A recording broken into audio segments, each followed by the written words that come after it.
Media नहीं है बल्कि ये मदारी के बंदर हैं एक्चुअली। ये क्या है कि इनको जो ये माइक हाथ में लेकर जो जी में आए कह दें, अखबार में जो चाहे छाप दें।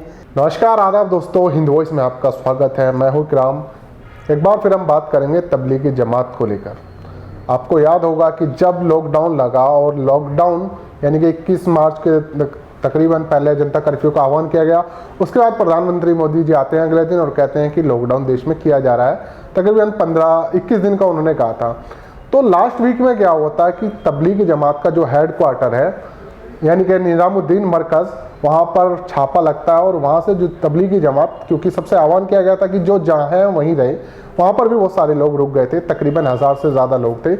लेकिन जब उन्हें वहाँ से निकाला गया तो मीडिया की लाइन आपको याद होंगी, क्योंकि 3-4 महीने लगातार हमने खबरें की हैं और मीडिया ने उन्हें आतंकवादी कह के, कोरोना बम कह के, कोरोना जिहाद कह के ना जाने क्या क्या किया गया और देश भर में कैसा माहौल पैदा किया गया। ऐसा लग रहा था कि सिर्फ मीडिया ही इस देश में सब कुछ कहने वाला है, सुनने वाला है, उस पर कोई लगाम नहीं है, कोई कुछ नहीं है। उन्होंने जितना बदनाम किया था, जिस हद तक वो जा सकते थे वो गए।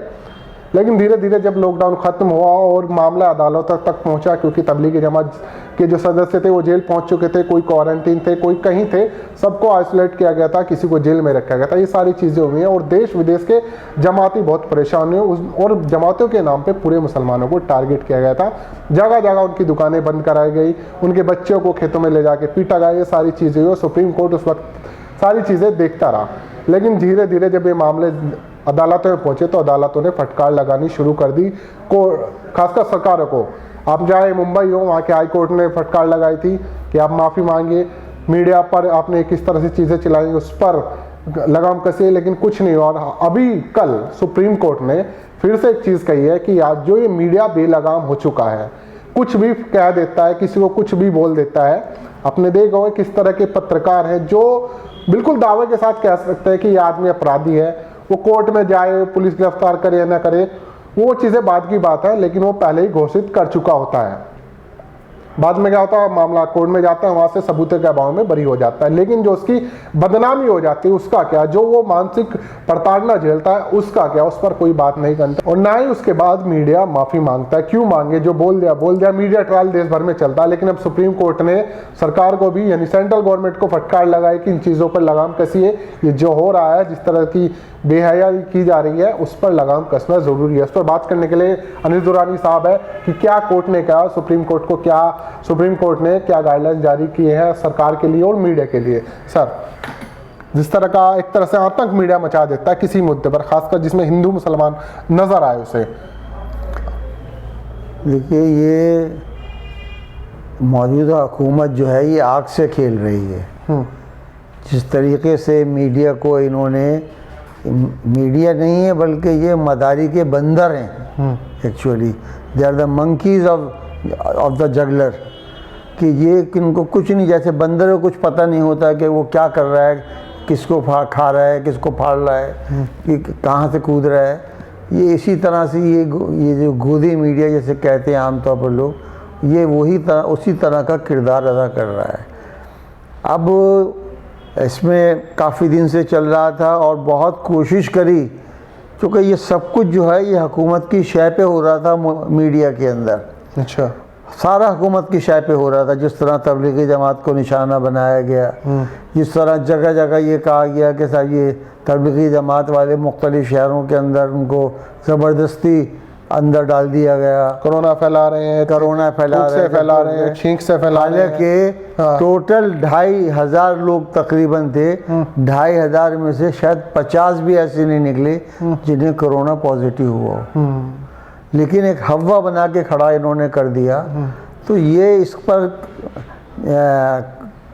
मुसलमानों की जानिब से केस डाला गया था। सैयद मौलाना अरशद हुसैन, उसमें जमीयत का कुछ रोल था। जमीयत के जो सरबराह हैं मौलाना अरशद, उन्होंने इस पर डाला था।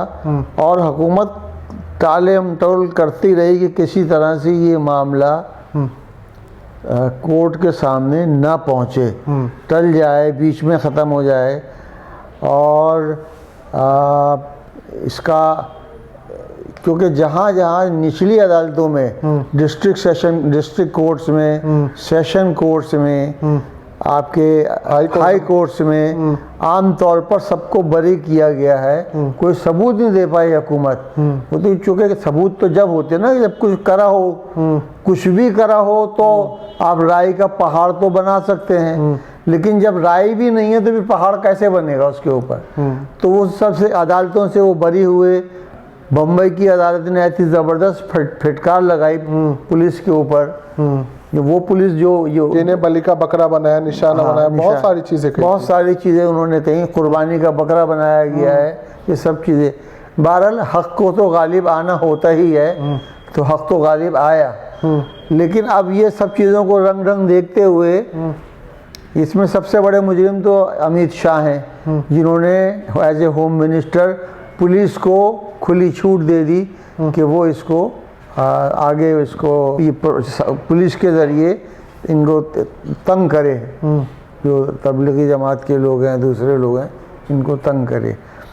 तो अब सुप्रीम कोर्ट तक भी इन्होंने कोशिश ये करी है कि किसी तरह से बार बार सॉलिसिटर जनरल से वो रिपोर्ट मांगते रहे सुप्रीम कोर्ट के जज साहबान, और सॉलिसिटर जनरल ने एक मरतबा कहा कि जो रिपोर्ट पेश करी उस पर उन्होंने सुप्रीम कोर्ट ने बड़ी लानत में मलामत करी और कहा कि नहीं, ये जो है ये कोई रिपोर्ट है, आपने जूनियर अफसरों से रिपोर्ट बनाकर हमको पेश कर दी है, और ये तो आप कम से कम सीनियर ऑफिसर लगाने चाहिए जो इसकी सही तफ्तीश करके इसकी सही जानकारी निकाल कर रिपोर्ट बनाए सुप्रीम कोर्ट के लिए।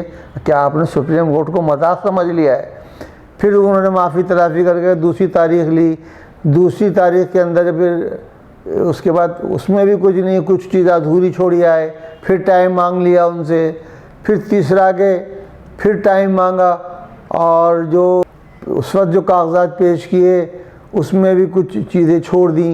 बाकी मतलब कोशिश उनकी ये थी कि कागजात पूरे नहीं, जब तक कागजात पूरे नहीं होंगे सुप्रीम कोर्ट में प्रोसीडिंग्स आगे चल नहीं सकती। आखिर जाके अब बहुत पिछली मरतबा बहुत सख्ती के साथ सुप्रीम कोर्ट ने कहा कि आप 2 हफ्ते के अंदर इसका सारा काम पूरा करके दीजिए।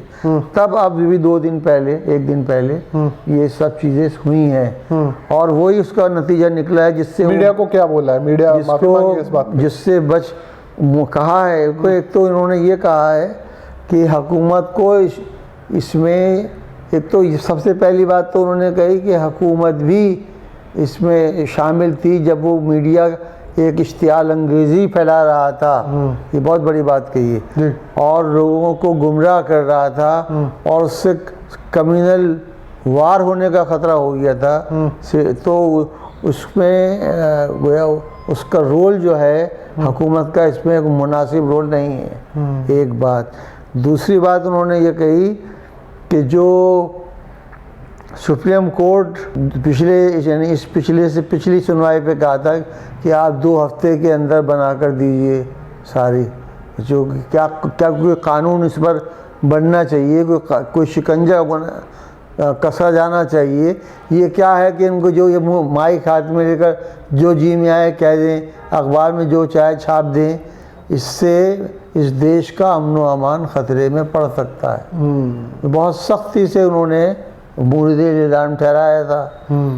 अच्छा, और अब जो लेटेस्ट जो आया है, अब उन्होंने फिर बहुत सख्ती के साथ इनसे कहा है कि आप फौरी तौर पर 3 हफ्ते का शायद टाइम दिया है कि आप फौरी तौर पर वो कायदे कानून और सिस्टम वज़ा करके सुप्रीम कोर्ट को रिपोर्ट कीजिए कि जो आइंदा मुस्तकबिल में इस किस्म की गलत बयानी करेगा, लोगों के दरमियान अशांति पैदा करने की कोशिश करेगा, लोगों को भड़काऊ बातों की तरफ ले जाएगा, तो उसके खिलाफ सख्त कार्रवाई क्या होगी, इसका जायज़ा ब्यौरा पूरा बना कर दे।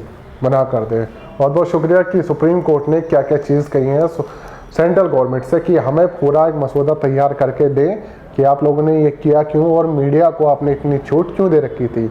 अब देखना है कि मीडिया पर इसका क्या असर पड़ रहा है, क्योंकि सेंट्रल गवर्नमेंट के हिसाब से जिस तरह वो काम करती है उसे किसी चीज़ का वैसे फ़र्क तो नहीं पड़ता, लेकिन फिलहाल सुप्रीम कोर्ट ने बड़ी सख्ती के साथ कहा, तो देखने वाली बात होगी क्या वाकई उस पर असर पड़ता है या नहीं पड़ता है। क्योंकि आपने देखा ही होगा जब ये चीज़ें चल रही थी लोग अपने घरों में ज़रूर थे, लेकिन ऐसा लग रहा था मीडिया जैसे पूरी जंग लड़ाने की तैयारी में हो, बार बार ये कह रहा था कि कोरोना जिहादी घूम रहे हैं, कोरोना बम घूम रहे हैं। तबलीगी जमात मोहल्ले में अगर कोई दाढ़ी टोपी वाला भी किसी को नजर आ जाता था तो उसे उसी नजरिए से देखा जा रहा था। इतनी घटनाएं हुई हैं लॉकडाउन में, तमाम खबरें मैंने की हैं, आप चाहे तो पुरानी प्लेलिस्ट में जाकर देख सकते हैं कि उस वक्त हालात क्या चल रहे थे। बस ऐसा लग रहा था मीडिया ने पूरा जंग छेड़ने की तैयारी में हो, क्योंकि जिस तरह के उसने शब्द यूज़ किए, अल्फाज जिस तरह से वो यूज़ कर रहा था, उससे यही लग रहा था कि वो हर आदमी को उकसा रहा है, उसे उग्र कर रहा है, उसके अंदर गुस्सा भर रहा है। वही चीज़ें देखने मिले। खैर वो तो शुक्र है हमारी देश की जनता का, वो इतनी समझदार है कि उसके बहकाव में नहीं आती, 10 मिनट देखती है, खबरें सुनती है, उसके बाद टीवी बंद करके एंटरटेनमेंट देखना शुरू कर देती है। और आज हम शुक्रिया अदा करते हैं सुप्रीम कोर्ट का कि उसने ये चीज़ें कही हैं। ये आने वाले टाइम में पता चलेगा इसका असर क्या आता है। आप लोग हिंदवॉइस देखते रहें, चैनल को सब्सक्राइब कीजिए और इस खबर को ज़्यादा से ज़्यादा शेयर कीजिए।